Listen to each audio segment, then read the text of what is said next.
Béni soit le Seigneur. Alléluia. Comme il a dit mon frère tout à l'heure, c'est la vérité. Le plus important, c'est la parole de Dieu. Aujourd'hui, nous voyons beaucoup des pleurs sous les cantiques. C'est vrai, hein? Je crois que si on a envie de vous faire pleurer, on va vous faire pleurer. Il y a des chanteurs extraordinaires, bien sûr, que mes frères, ils ont l'onction de Dieu souvent. Mais le gitan est sentimental. C'est vrai, amen. C'est vrai. Il n'y a pas plus sentimental que le Jésus, j'en suis hein? On pleure en 5 secondes. On est sentimental. Nous sont les pleurs sur la parole de la repentance. C'est vrai. Ah oui. Levons-nous, louons, levons les mains, on pleure. Mais où sont les gens qui viennent devant l'estrade à jouer et qui disent « J'ai péché ». Une conviction, qu'est-ce que je dois faire? Nous devons de dire ce qui est écrit. Amen. Amen. Nous devons d'observer ce qui est écrit. J'en profite cet après-midi parce que je sais qu'il y a beaucoup de jeunesse. Je sais qu'il y a beaucoup de jeunes couples. Il y en a qui sont moins jeunes, mais Dieu veut leur parler aussi. Amen. Je bénis le nom du Seigneur pour ça. Vous savez, nous devons, nous, serviteurs de Dieu, d'élever nos voix comme des sentinelles. Parce que Dieu nous fait voir un danger qui vient. Il y a un danger qui vient. Nous vivons les derniers temps. Nous vivons un temps de séduction. Nous vivons un temps où, excusez-moi, où des tours de Babel sont en train de s'élever. Et où plusieurs vont être séduits. Pourquoi? Eh bien parce que dans l'église là-bas, vers le pasteur là-bas, c'est devenu trop ancien. C'est trop restreint. Il faut avancer avec l'ère de notre temps. Et puis, j'ai envie de voir un peu de nouvelles choses. Et ça brille un peu plus là-bas. J'aimerais vous dire que la parole de Dieu n'est pas un sapin de Noël. Elle n'a pas besoin de guirlande pour éclairer. Elle est la lumière. Amen. On n'a pas besoin de venir et de mettre des guirlandes sur la parole de Dieu. Elle est la lumière. Tu passeras, toi. Je passerai, moi. Nos coutumes passeront. Nos mœurs passeront. Les générations passent. Le ciel et la terre, la mer passeront. Mais la parole de Dieu demeure éternellement. Amen. La parole de Dieu n'est pas ancienne. La parole de Dieu n'est pas nouvelle. Elle est éternelle. Amen. Et elle ne passera pas. Et elle ne passera pas. Il n'y a que 2 conséquences face à la parole de Dieu. Il n'y en a même pas 3. Soit tu l'acceptes comme elle est, tu viens te fonder sur le rocher, et même si tu meurs, tu vivras. Amen. Soit tu ne l'acceptes pas comme elle est, mais tu te briseras contre elle dans le jugement. Parce que la parole de Dieu n'est pas modelable. Ce n'est pas de la pâte à modeler, la parole de Dieu. C'est un rocher. Essayez, prenez un rocher dans les mains, essayez de le modeler. Vous n'allez pas arriver, hein, vous allez vous casser les mains. Vous allez vous casser les mains. Et celui qui essaie de modeler la parole de Dieu va se casser les mains. Il n'y arrivera pas. Hein. Lui, il va bouger. Lui, il va s'abaisser.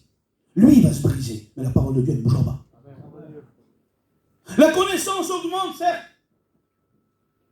Notre connaissance par rapport à la parole augmente. Mais la doctrine ne bouge pas.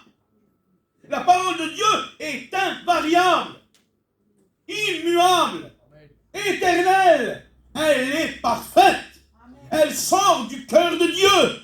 Il n'y a pas une seule doctrine de la parole de Dieu où les 3 personnes de la divinité, le Père, le Fils et le Saint-Esprit, ne sont pas agents et actifs. Parce qu'elle sort du cœur de Dieu. Il y a Dieu tout entier dans chaque doctrine de la parole. Un exemple simple que vous connaissez, la grâce. Dieu en a fait le plan. Jésus l'a accompli. Et le Saint-Esprit le rend possible dans nos cœurs. Et toutes les doctrines ainsi. Dieu est tout entier dans toute sa parole. Ce que nous voulons, nous, c'est un Jésus tout entier. Dans une Bible tout entière. La parole de Dieu n'est pas un poisson. On ne trie pas les arêtes. Elle est un pain que l'on mange tout entier. Elle est un pain que l'on mange tout entier. Et aujourd'hui, il y a une génération qui se lève et qui veut construire des tours de Babel, des tours de séduction. C'est véritablement l'esprit de l'Antichrist qui a commencé avec Nimrod dans la Genèse. Nimrod se lève et il dit, venez et faisons-nous un nom. Certains, par leur orgueil, par leur envie de succès, vont aller jusqu'au bout, coûte que coûte, établissant des hommes dont Dieu a rejeté. Pour leur propre gloire, pour leur propre orgueil. Croyant que les églises, les méga-churches, sont un signe de réussite. J'aimerais te dire, au nom du Seigneur Jésus-Christ, au nom du Seigneur, il vaut mieux une église de 3 sauvés que de 10 000 perdus.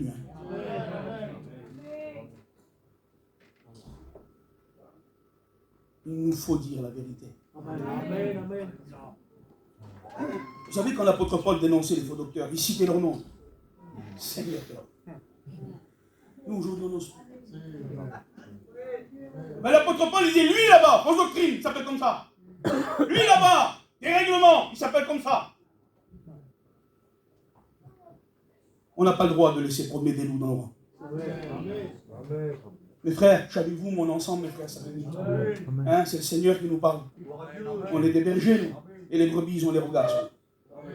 Hein? Et des fois, les brebis disent, il y a un loup là. Ils ne sont pas folles, les brebis, ils sont intelligents. Alors, qu'est-ce qu'il va faire le berger? Il va nous défendre. On doit les défendre. Amen. On doit se lever et dire non. Stop. Comme dit l'apôtre Paul à Éphèse, nous avons combattu contre des bêtes. Nous avons combattu contre des bêtes féroces. Mais nous n'avons pas cédé un seul centimètre de terrain. David dit, même si 10 000 viennent en face de moi, si tu es avec moi, je ne crains point. Avec la parole de Dieu, même si 10 000 te disent non, si la parole te dit oui quand même. Si la parole te dit non, dis non quand même. Pourquoi est-il venu si difficile d'observer ce qui est écrit? Pourquoi il faut si tant d'explications? Pourquoi il faut réunir 50 serviteurs? Pourquoi tu cherches le serviteur qui va te dire oui si la parole de Dieu te dit non? Pourquoi tu vas changer d'église et de pasteur jusqu'à ce que tu vas trouver l'église et le pasteur léger qui va te dire oui à ton problème? On tourne vers le pasteur qui t'a dit non. Va vers l'église qui t'a dit la vérité. Reste dans l'église où est prêchée la vérité. Parce que bientôt va s'élever des tours de Babel. Vous allez voir, je ne sais pas si je prophétise, peut-être. Mais vous allez voir les temps de troubles que nous allons vivre. Vous allez voir comment ils vont essayer d'attirer nos brebis. Comment ça va briller. Peut-être qu'on va paraître terne. Mais ce n'est pas grave. Je préfère partager les souffrances de Jésus-Christ. Porter la vraie croix en bois.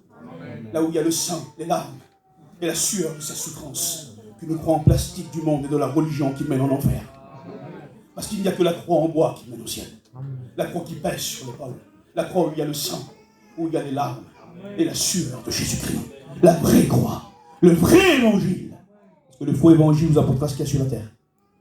Le vrai évangile nous apportera ce qu'il y a dans le ciel. Nous voulons vous prévenir de la séduction qui vient.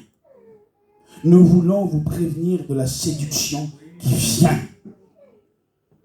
Au nom du Seigneur, parlez à vos foyers. Priez avec vos foyers.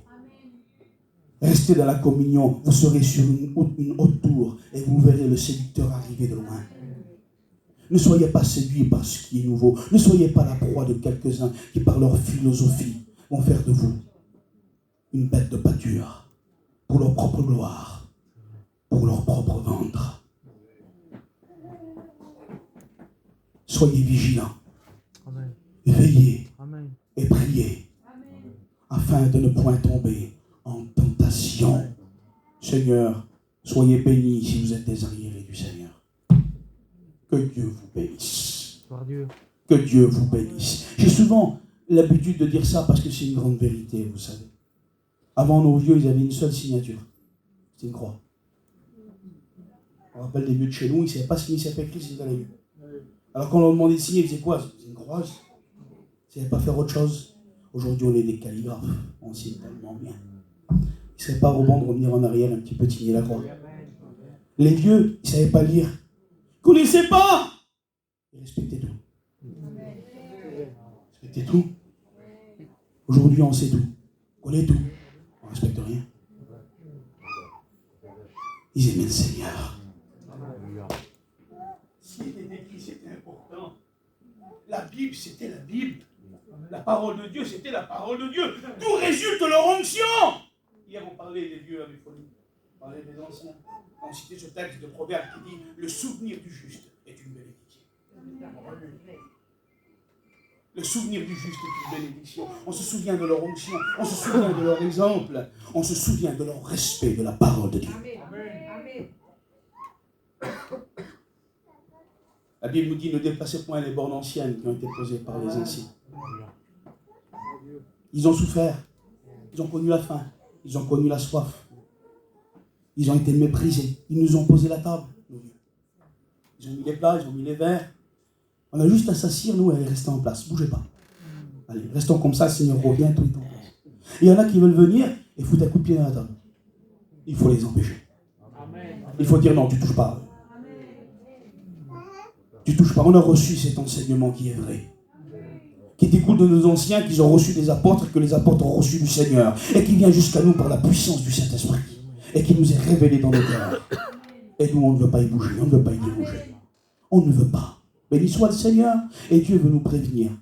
Dieu veut donner un avertissement puissant dans nos cœurs, que cette réunion reste gravée dans nos vies.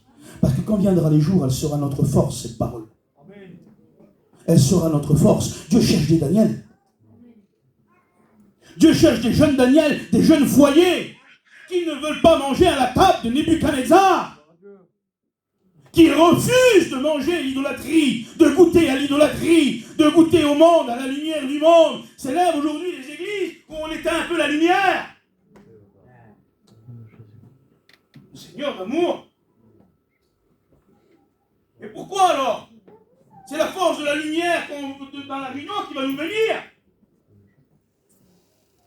C'est la force de sa parole, de la lumière de sa parole qui nous bénira. On vient créer des ambiances, faire tomber les gens, souffler sur les gens, des choses qui ne sont pas bibliques, qui viennent de la chair, et qui élèvent qui? Dieu, non, qui n'élève que l'homme. Foin, fin, cantique. Dit la place de roi, Dieu l'a perdu, l'homme l'a poussé, il s'est assis dessus. Nous voulons que Dieu reste roi. Amen. Oh, je vous en supplie, peuple du Seigneur. Respectez sa parole. Amen. Respectez Dieu. Il faut être sérieux et dire non. Est-ce que le Saint-Esprit peut vous pousser à ne pas observer la Bible? Cela est impossible. Le Saint-Esprit vous poussera à être profondément biblique. Amen. Le Saint-Esprit vous poussera vers les paroles du Christ et vers la sainte doctrine dont il est lui-même le législateur. Le Seigneur dit dans Luc chapitre 6, verset 46, « Vous m'appelez Seigneur, Seigneur. » Dire Seigneur, c'est curios. Ça veut dire que tu es le maître de ma vie. Je suis quelqu'un qui t'appartient. Tu as décision et autorité sur ma vie. Tu es mon Seigneur. Vous m'appelez Seigneur, Seigneur. Alors pourquoi n'observez-vous pas mes paroles?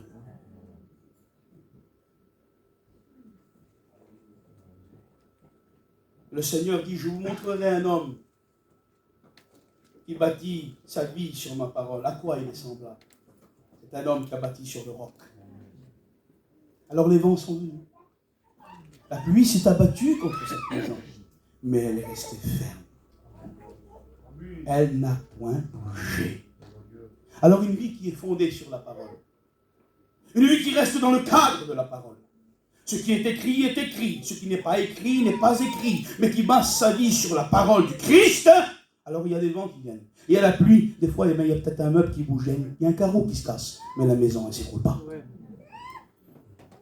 La maison, elle ne s'écroule pas.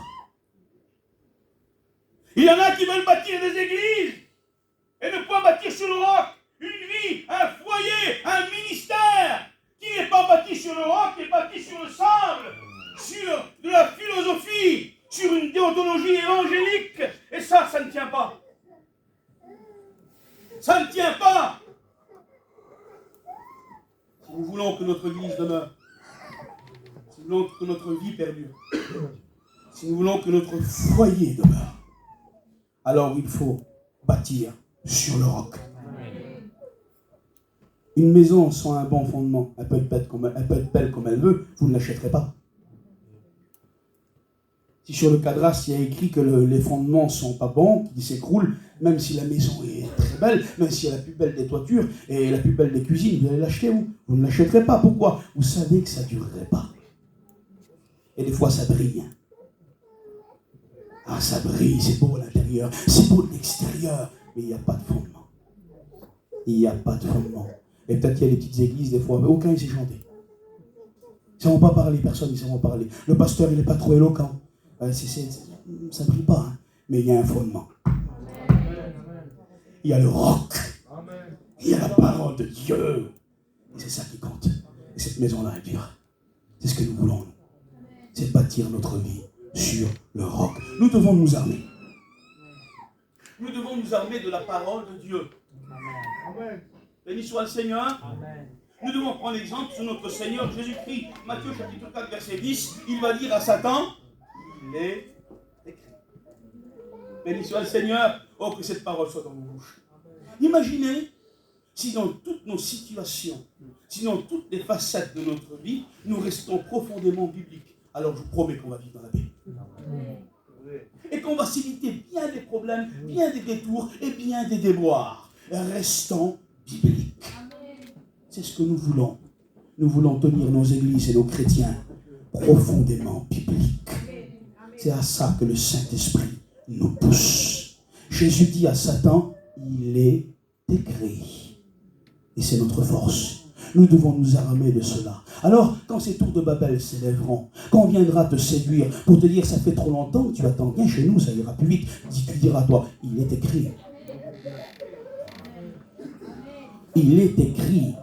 Tout ce que tu me proposes, le monde, là, avec tous ses biens, ça ne m'intéresse pas. Ça ne m'intéresse pas. Soyez des Jean-Baptiste qui préfèrent le désert de la volonté de Dieu que l'ombre du temple de la religion. Préférez le vêtement de poil de chameau de la vérité biblique que celui de l'habit de fin lin du religieux à l'ombre du temple de la religion. Parce que vous savez, le vrai agneau ne vient pas devant l'habit de fin lin à l'ombre du temple de la religion à Jérusalem, non. Il vient dans le désert de la volonté de Dieu, devant celui qui porte le vêtement de poil de chameau, qui est le vêtement des saints prophètes, le vêtement de la vérité. C'est ce que Dieu te demande, de t'armer et de dire, il est écrit. Il est écrit. Romains 1, verset 17, il est écrit comme ça. Mais grâce soit rendue à Dieu, de ce qu'après avoir été esclaves du péché, vous avez obéi de cœur à la règle de doctrine, dans laquelle vous avez été instruits. Béni soit le Seigneur. Donc ça veut dire que quelqu'un qui est réellement libre,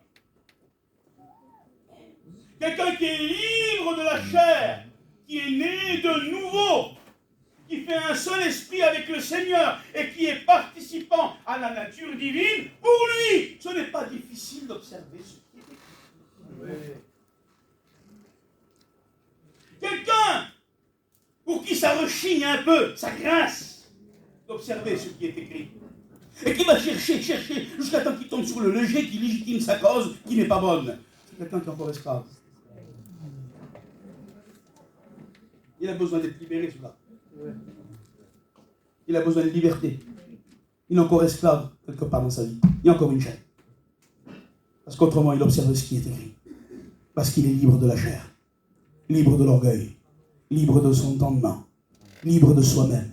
Les sentiments de son cœur sont morts et les entrailles du Christ vivent en lui. La parole de Dieu nous dit que les fausses doctrines sont les œuvres de la chair. Donc celui qui les valide, celui qui les cherche, celui qui se détourne de la vraie doctrine est charnel. Et il a besoin de liberté, car il est encore esclave. Vous avez obéi de cœur à la règle de doctrine. Pourquoi? Parce que vous l'avez reconnu comme Seigneur. Beaucoup veulent un sauveur, mais pas le Seigneur. Nous avons été sauvés par le Sauveur, mais nous voulons respecter le Seigneur. Et nous obéissons de cœur à ses paroles. Nous l'appelons Seigneur, mais nous respectons ses paroles. Ce qui est écrit, ce qu'a dit mon Seigneur, c'est bon. Ce qu'il n'a pas dit, je ne le crois pas. Et ce qu'il ne valide pas, je ne le valide pas aussi. Il faut que la parole de Dieu ait la suprématie sur notre vie. Qu'elle soit la plus haute autorité sur notre marche et notre direction. Il ne faut pas que nos regards, que les sentiments de nos cœurs, que notre position familiale viennent supplanter l'autorité de Dieu dans notre vie. Rien. Il faut qu'elle soit la suprématie sur notre vie. Il faut qu'il soit roi, mais il faut qu'il le soit vraiment. Dans toutes les facettes de ce qu'il est. Nous avons accepté le Sauveur. Respectons le Seigneur. Respectons le Seigneur. Nous avons obéi de cœur. Ce n'est pas dur pour nous. Nous sommes libres. D'observer ce qui est écrit pour nous, c'est une joie. C'est un bonheur d'observer ce qu'il a dit. Celui pour qui il est difficile d'observer ce qui est écrit, c'est qu'il est encore esclave. Il a besoin de liberté. Colossiens 1, verset 8 nous dit: mais quand nous-mêmes, l'apôtre Paul parle de lui, quand nous-mêmes ou un ange du ciel vous annoncerez un évangile différent de celui que nous vous avons annoncé, qu'il soit anathème. Anathème. Ça veut dire ne prend plus aucune parole de lui. Ne le considère même plus. Anathème. Vous savez, ça veut dire quoi, anathème? Ça veut dire maudit. Je vais le dire. Moi, je ne peux pas vous dire ce que dit pas la parole. Dieu, hein? Maudit, pourquoi? Parce qu'un tel homme se condamne. Un tel homme se condamne lui-même. Qu'il soit anathème. Et regardez, l'apôtre Paul, il va aller plus loin. Il va nous faire comprendre dans le verset en bas, en se répétant, l'importance de cet enseignement. Au verset 9, il continue, il dit, comme nous l'avons déjà dit. C'est pas grave de dire la même chose, mes frères. C'est pas grave. J'ai entendu cette prédication-là. Vous savez, je préfère dire par l'esprit les messages que Dieu me donne, essayer d'en créer des nouveaux par la chair qui ne viennent pas de lui. Ça ne me dérange pas, ça. Ça serait de l'orgueil aussi. Si Dieu t'a donné un message qui bénit le peuple, mon frère, porte-le jusqu'à temps que tu te le dis. Et si tu essayes d'en chercher un autre parce que quelqu'un t'a déjà écouté dans la salle, t'es un orgueilleux. Au nom du Seigneur, sois humble, va. Et dis juste les paroles que le Seigneur t'a données. Et c'est là que les papiers sont bénis. On n'est pas là pour faire voir qu'on connaît quelque chose de mieux, qu'on sait prêcher toujours pas la même prédication. Non, on est là pour dire ce que Dieu nous a donné, simplement. Et délivrer humblement ce que le Seigneur nous dit de dire. C'est juste ça. C'est juste ça. Et Paul dit, comme nous l'avons déjà dit, je le dis encore. C'est-à-dire, et nous le redirons. Et nous le redirons. Et nous le redirons.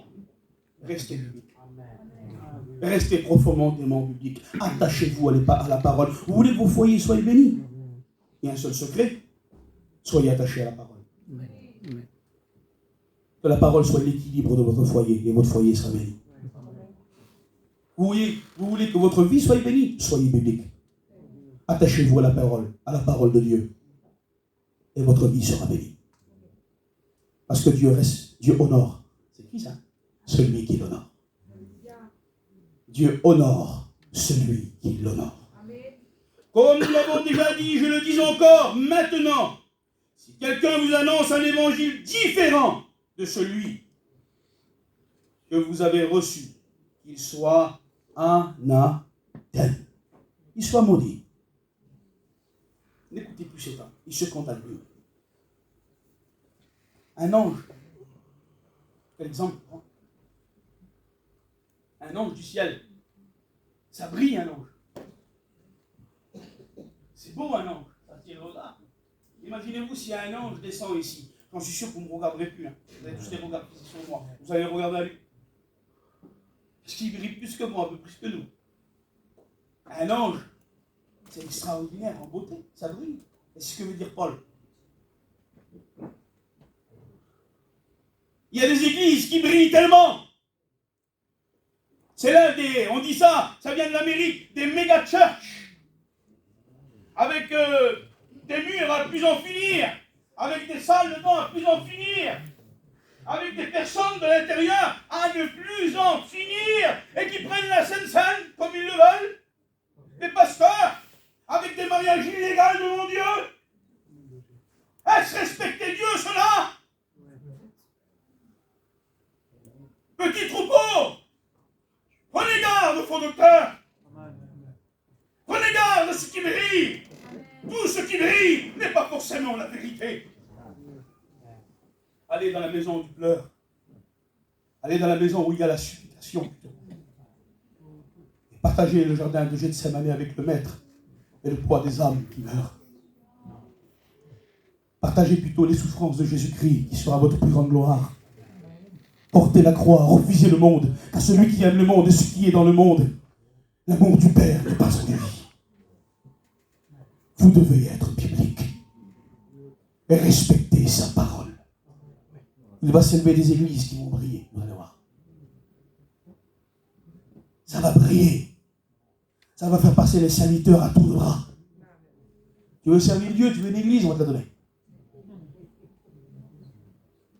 T'es pauvre? On va t'aider, tu vas être riche. Tu veux un appartement, on va te donner. Vous allez voir, ça va s'élever, ça va se faire. Comme en Amérique. Ça vient chez nous, ça y est. Et les gens vont être séduits par un confort matériel, par une reconnaissance peut-être qu'ils n'ont pas. Mais ils vont mettre un anonyme de Dieu dans la vérité, qu'un déclaré et reconnu dans la religion. Hein. Parce que l'anonyme dans la vérité que tu es dans l'église, tu es sauvé. Et un jour ta récompense sera grande. Vous savez pourquoi? Il y en a qui disent, je ne fais pas assez moi. Et ils vont être séduits par ces églises-là. Parce que là-bas, je pourrai faire grand. Là-bas, je pourrai faire plus, je serai plus reconnaissant. Mais j'aimerais te dire que Dieu ne mesure pas l'œuvre, il la pèse. Amen. Dieu ne mesure pas l'œuvre. Il n'a pas un mètre dans les mains, il a une balance. Et il la pèse. Parce que ton œuvre peut être très grande. Ah, cet homme-là, il a construit 10 000 églises de 5 000 personnes. C'était pour sa gloire. C'était pour son nom. Dieu n'a pas de mètre. Il ne va pas mesurer la longueur de son église et la longueur des rangs. Non, non, non. Il va peser son œuvre. Il ne pèse rien. Zéro. Zéro. Et par contre, le petit chrétien qui est là. Ah, ça n'a pas été Renard Boncoeur. Hein. Renard Boncoeur, dans son ministère, 80 millions de personnes sont converties. Ben lui, s'attache chez quoi? Il ouvre la salle, il dit clé. Mais il le fait de tout son cœur. Petite soeur, elle vient, elle a mis une fleur, là. Seigneur. Petit frère qui vient, c'est quoi son... Il brûle. Dès que le pasteur et la Sophie donnent une petite bouteille d'eau, c'est tout son cœur qu'il le fait.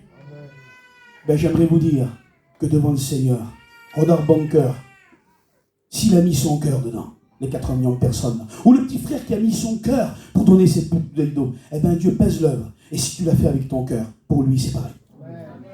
Parce que Dieu ne mesure pas la longueur de l'œuvre, la dureté de la tâche. Non, Dieu pèse. Dieu pèse l'œuvre, si elle est avec le cœur ou non. Les récompenses dans le tribunal du Christ ne seront pas par rapport à la longueur de l'œuvre, mais par rapport au poids de l'œuvre. Pas par rapport à l'ampleur de l'œuvre, mais par rapport à la vérité de l'œuvre dans nos cœurs. Dieu ne mesure pas, il pèse. Et beaucoup sont trouvés légers. Tu veux peser? Alors travaille pour lui. Tu veux peser? Alors fais pour lui. C'est pour lui qu'il faut que tu agisses. Alors ne sois pas séduit quand la séduction viendra. Reste dans ton petit travail, reste dans ta petite église. Va.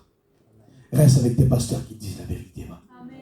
Ne va pas, même si un ange est cendré, ça va briller, ça va t'attirer. Tu vas te dire, mais là-bas, c'est bien quand même, ils sont bénis. J'ai entendu dire qu'il y a des guérisons. Oui, plusieurs s'amèneront devant le Seigneur et diront, nous avons chassé les démons en ton nom, on a guéri les malades en ton nom. Oh, de ma vie, je ne vous connais point. Pourquoi? Parce qu'il travaille pour Dieu, mais pas avec lui.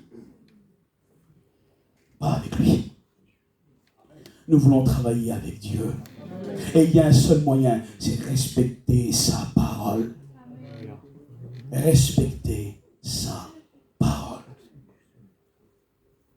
Il est écrit. Je bénis le nom du Seigneur.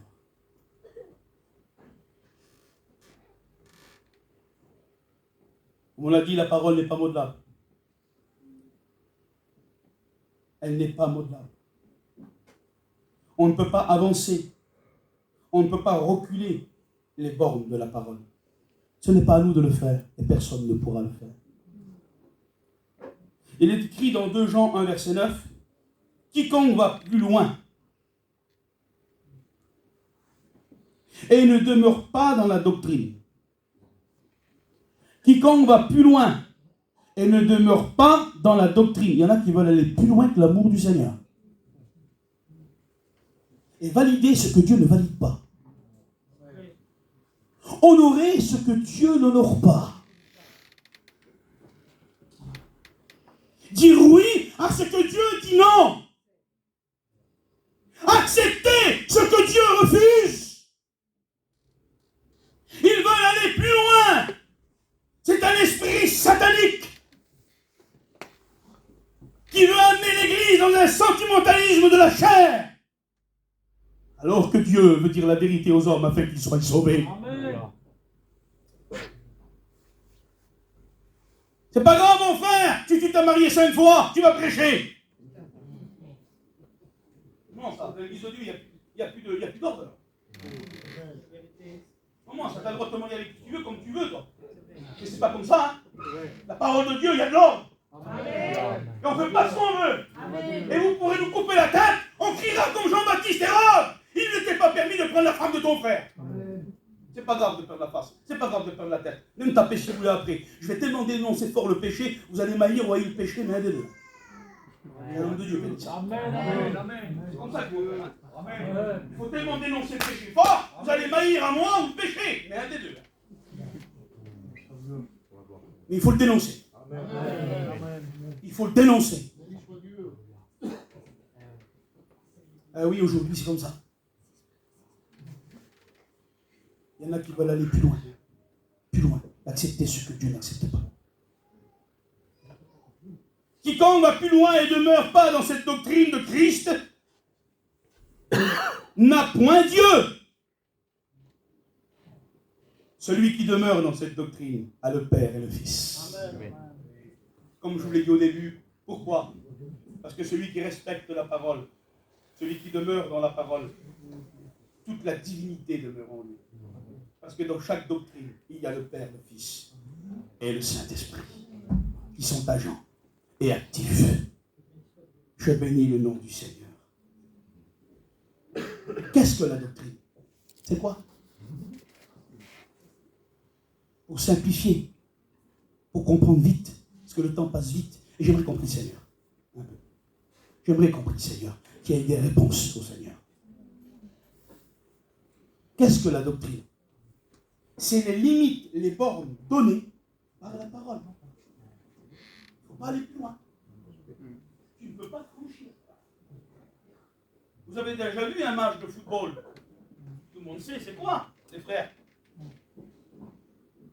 Quand le ballon est hors jeu, ça ne compte plus. Ça ne compte plus. Même si vous mettez un but, ça ne compte pas. Vous comprenez? Et des fois, on regarde le succès de certains hommes. Mais tu as vu comme une personne là. Tu as vu ces chants là. Tu as vu cette louange. Tu as vu cette brillance. Il est en jeu. Il est en jeu. Ça compte pas. Pour Dieu, ça compte pas. Il il faut marquer des buts, mais dans les règles du jeu. Alors là, ça compte, on va marquer des vrais buts là. Ça fera des points pour notre équipe. Béni soit le Seigneur. Béni soit... Alors il ne faut pas combattre ceux qui marquent des buts et qui sont dans les règles. Hein. Parce qu'il y en a qui veulent combattre ceux qui sont dans les règles. Newman, on est l'équipe, nous. On est l'équipe de foot. Si tu marques, c'est moi qui gagne, moi. Amen, amen. Amen. Je prêche aujourd'hui, moi, l'Esprit de Dieu. Vous sentez l'Esprit du Seigneur. Et Dieu va bénir l'Église. Mais mes frères, c'est vous qui gagnez. On a la même équipe. Si je marque un but cet après-midi là, c'est nous qu'on gagne. Et il y en a, j'aurais envie de leur dire idiot, bah, c'est toi qui gagne, arrête de combattre.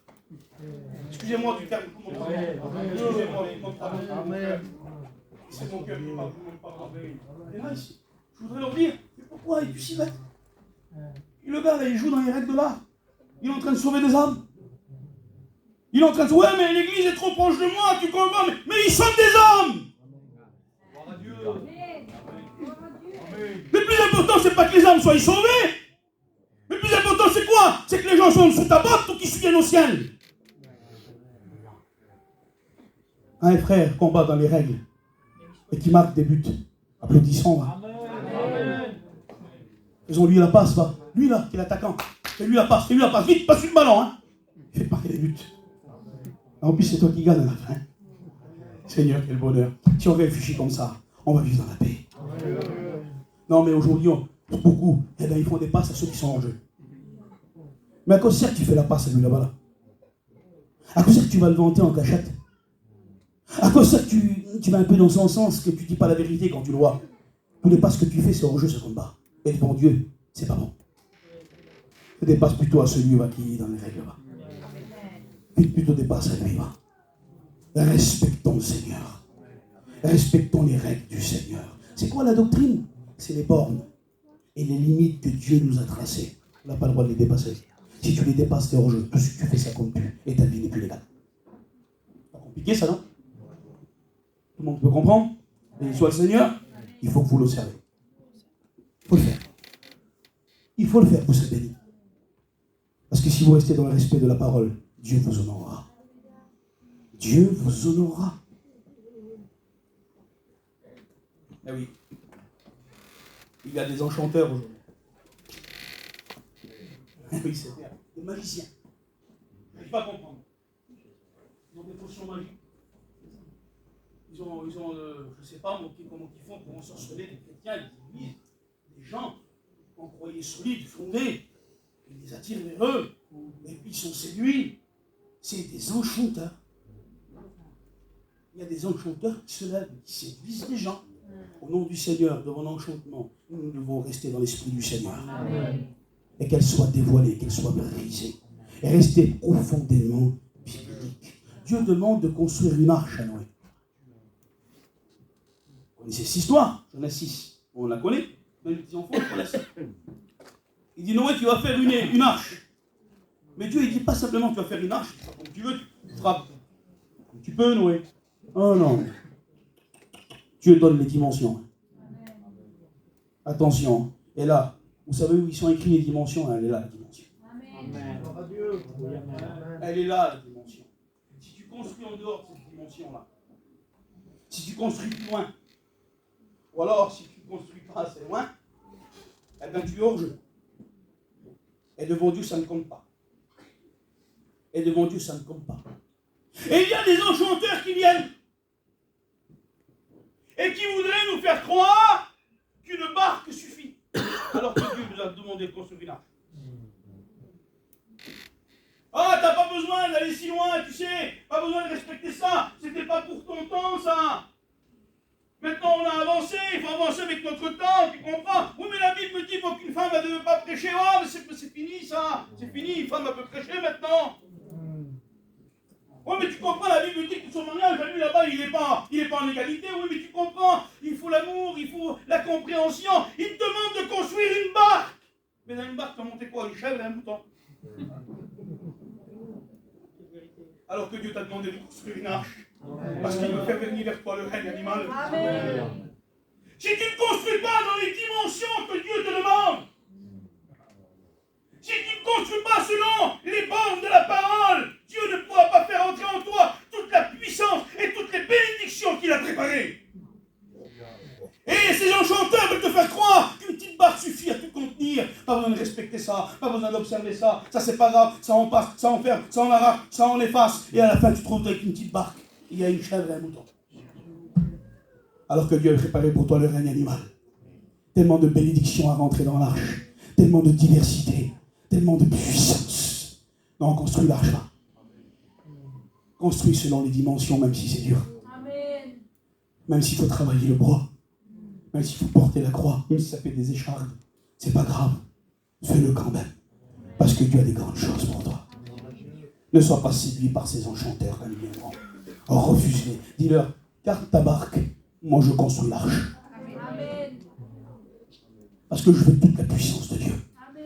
Et il n'y a que les dimensions de Dieu.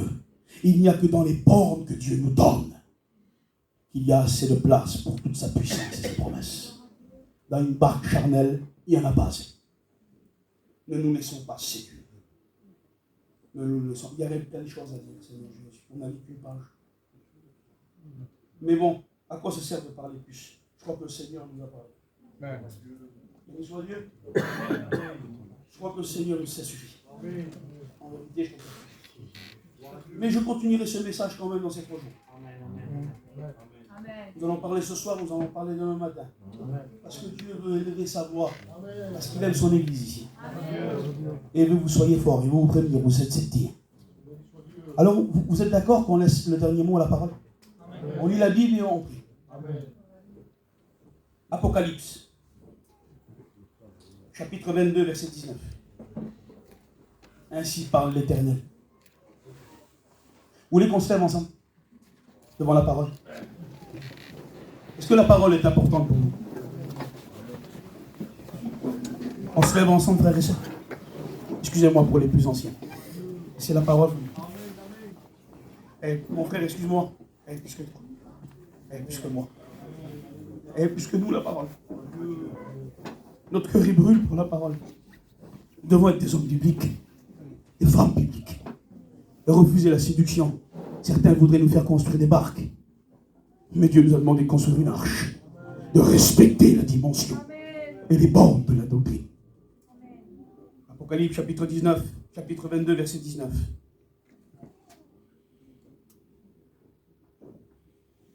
Je te déclare à quiconque entend les paroles de la prophétie de ce livre. Si quelqu'un y ajoute quelque chose, Dieu le frappera des fléaux décrits dans ce livre. Si quelqu'un retranche quelque chose du livre de cette prophétie, Dieu retranchera sa part de l'arbre de la vie et de la ville sainte décrit dans ce livre. Celui qui atteste ces choses, il dit, oui, je viens bientôt. Amen. Viens, Seigneur Jésus. Que la grâce du Seigneur Jésus soit avec vous tous.